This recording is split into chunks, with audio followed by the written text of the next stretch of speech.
I'm here in the home of Niketa, tell me your last name. Fazal. Fazal, an artist a Kenyan artist who just had an exhibition at the village market, and I confess I didn't get there. So she very kindly let me come to her home, and I am so impressed. Could you tell me your latest series, which you had in the show? Please tell me about it.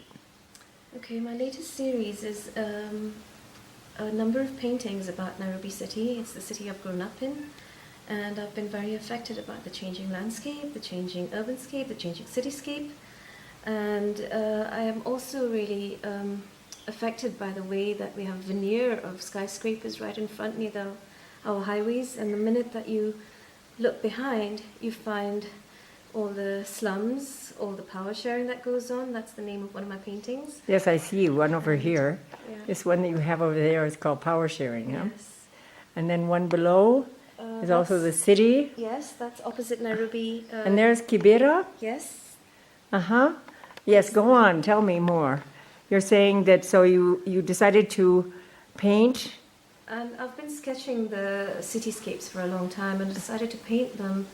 And the thing that's slightly different in my work is the colors, the use of color is a little bit muted or a little bit altered, so to speak. So if you see a garbage heap in real life, you will notice it or you will smell it. But when you see it in the painting, it's almost like in real life where you just blink and move on because it'll be look like a pink heap of candy floss, which is the painting next to Kibera. And this is what. How was the exhibition? You were with several people, right? Yes, I exhibited with two other artists. One is a Kenyan German. Her name is Milena Weichelt. And she grew up in the bush mostly and is very attached to conservation and wild animals and their habitats. And she has a very abstract and realistic way of painting. And the other lady? And the other lady is Yulia Shvetsova. Who is Russian and classically trained, who paints mostly flowers and still lifes. Now, you told me that you have studied graphic design and many other things, but that you went back to university a couple of years ago.